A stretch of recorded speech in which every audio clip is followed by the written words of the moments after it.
Bismillahirrahmanirrahim. Assalamualaikum warahmatullahi wabarakatuh. Salam bahasa. Apa kabarnya hari ini anak-anakku semuanya? Alhamdulillah, subhanallah, masya Allah, tabarakallah. Mudah-mudahan kita semua berada dalam keadaan sehat walafiat.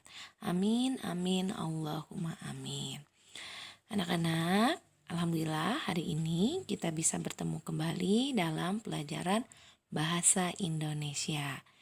Pada hari ini, insya Allah, kalian akan mempelajari materi mengenai formulir pengiriman barang dan uang.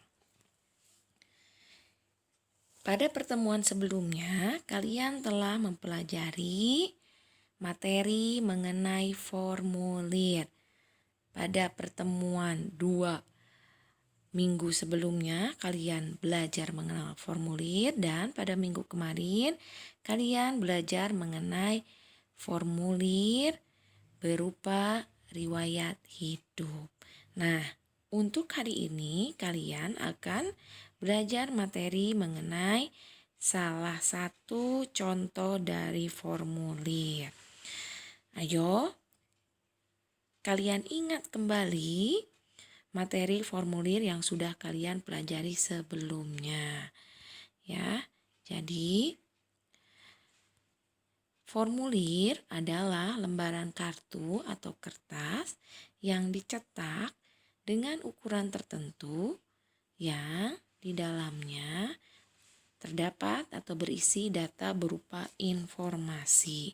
Nah, di dalam formulir itu ada pertanyaan-pertanyaan mengenai informasi berupa data diri kalian, ya. Mulai dari nama, kemudian alamat, tempat tanggal lahir, dan lain sebagainya. Nah, informasi yang terdapat dalam formulir itu ada yang bersifat tetap dan ada juga bagian lain yang harus diisi dengan informasi yang tidak tetap. Misalnya di formulir A kalian mengisi hobi, di formulir B tidak ada karena isian pertanyaan mengenai hobi itu bersifat tidak tetap. Sedangkan isian berupa atau pertanyaan berupa nama lengkap, kemudian tempat tanggal lahir, alamat itu merupakan isian tetap, ya, bersifat tetap. Nah, salah satu contoh formulir adalah formulir pengiriman barang dan formulir pengiriman uang. Jadi, jika kalian ingin mengirimkan barang, apalagi ya sekarang sesuai dengan kemajuan teknologi, nah, banyak sekali ya toko berbentuk online. Jadi toko bukan toko berbentuk toko, ada bangunannya tapi tokonya tidak ada karena dia online. Nah, dan banyak sekali marketplace, ya. Nah, penghubung antara toko dengan pembeli. Banyak sekali. Seperti apa marketplace-nya? Kalau coba Bu Nenden sebutkan mulai dari Shopee, Lazada, kemudian Bukalapak, JDID, ya pokoknya banyak sekali ya marketplace yang bertebaran di internet. Nah, seperti yang Bu Nenden katakan, sesuai dengan kemajuan zaman dan teknologi, menjadikan barang ini bisa kita beli secara online, dan tentu saja barang yang kita beli itu nanti akan kita kirimkan. Kalau kita sebagai konsumen, kita tidak akan memikirkan mengenai mengirimkan barangnya bagaimana. Tapi apabila kita sebagai penjual, ya, atau seller atau reseller, kita memikirkan bagaimana cara mengirimkan barang. Nah, sekarang kalian akan mempelajari materi formulir pengiriman barang. Jadi mudah-mudahan ini ada manfaatnya ya untuk hidup kalian, ya. Nah, ketika kalian ingin mengirimkan barang, ya, ingat, formulir pengiriman barang ini biasanya terdapat pada perusahaan ekspedisi.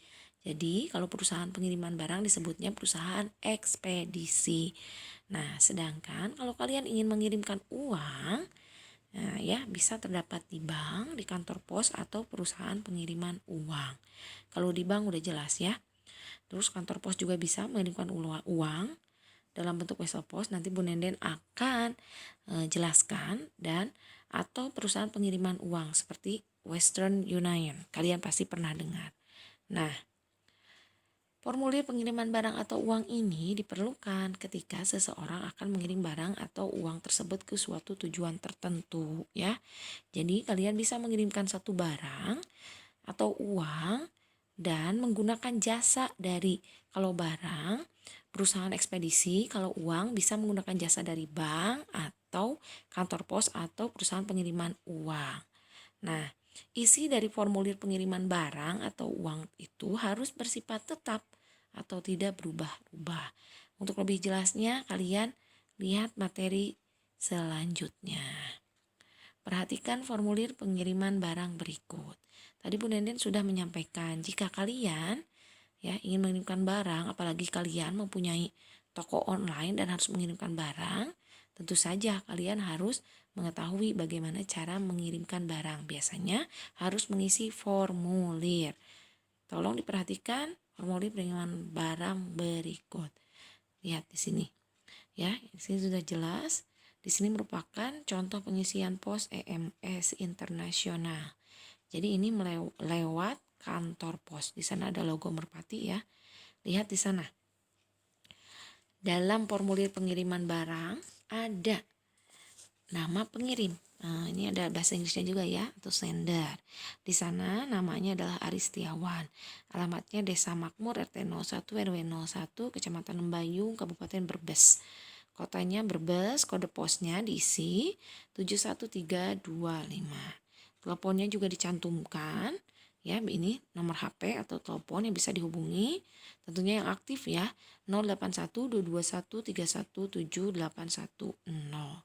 Kemudian ya, di bawahnya juga ada yang harus diisi, yaitu ada dokumen, terus juga ada tulisan diisi petugas pos, dan jangan lupa ditandatangan di sini. Selain itu, di sana juga terdapat data dari penerima dari barang atau paket, namanya ya di sini Social Insurance Operation Center, alamatnya ini di Takaido Nishi 3524 Suginamiku, Tokyo, Jepang. Aduh, di Jepang ya anak-anak. Kotanya Jepang. Ya, kode posnya itu ada, kemudian telepon yang bisa dihubungi ya. Nah, itu jelas sekali ya. Nah, di sini bisa disimpulkan bahwa informasi-informasi yang harus ada diisi atau diisi pada formulir pengiriman barang, yaitu yang pertama tadi udah jelas nama pengirim, yang kedua alamat dan nomor telepon pengirim ya harus dicantumkan, yang ketiga nama penerima, yang keempat alamat dan telepon penerima, yang kelima jenis barang, yang keenam jumlah berat barang. Kalau ini barang ya, barangnya misalnya berupa benda atau barang harus dicantumkan.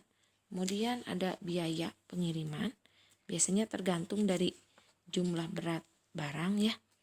Biaya pengiriman itu karena biasanya akan ditimbang. Nah, yang berikutnya. Nah, sebelum ke formulir pengiriman uang, ya, pada formulir pengiriman barang, kalian ketika mengisi formulirnya harus menggunakan informasi yang benar. Ya, seperti tadi nama lengkap, nomor telepon, alamat, dan lain sebagainya. Kenapa harus mengisi formulir pengiriman barang dengan benar, dengan lengkap, supaya menghindari kesalahan dalam proses pengiriman. Kalau barang yang kalian kirim berupa dokumen, kalian harus cantumkan merupakan dokumen, apalagi dokumennya penting ya, seperti surat berharga, contoh sertifikat, ijazah ya, itu merupakan dokumen penting. Nah, biasanya perusahaan ekspedisi apabila menerima barang berharga seperti itu, dokumen berharga, maka mereka akan sekaligus memasukkan atau termasuk biaya pengiriman itu asuransi kehilangan ya. Nah, kita lanjutkan, perhatikan di sini ada formulir pengiriman uang. Nah, anak-anak, sebagaimana yang sudah kalian ketahui bahwa selain tempat menyimpan uang, bank juga melayani pengiriman uang. Pengiriman uang dalam bank atau pengiriman uang yang dilakukan di bank sering disebut transfer. Ingat ya, kalau mengirim uang melalui bank disebutnya transfer. Banyak cara untuk melakukan pengiriman uang dari pelayanan bank. Misalnya, langsung dari ATM atau mesin anjungan tunai mandiri. ATM itu ya, singkatan dari anjungan tunai mandiri. Kemudian bisa melalui internet banking atau e-banking, terus aplikasi telepon seluler, dalam m-banking melalui SMS, ataupun kalian dapat langsung datang ke bank. Nah, bank mana saja? Nah, biasanya bank ini kan banyak sekali ya. Kita jadi sepanjang Jalan Ciledug banyak terdapat bank. Nah, perlu kalian ketahui bahwa bentuk dan format formulir setiap bank itu berbeda ya.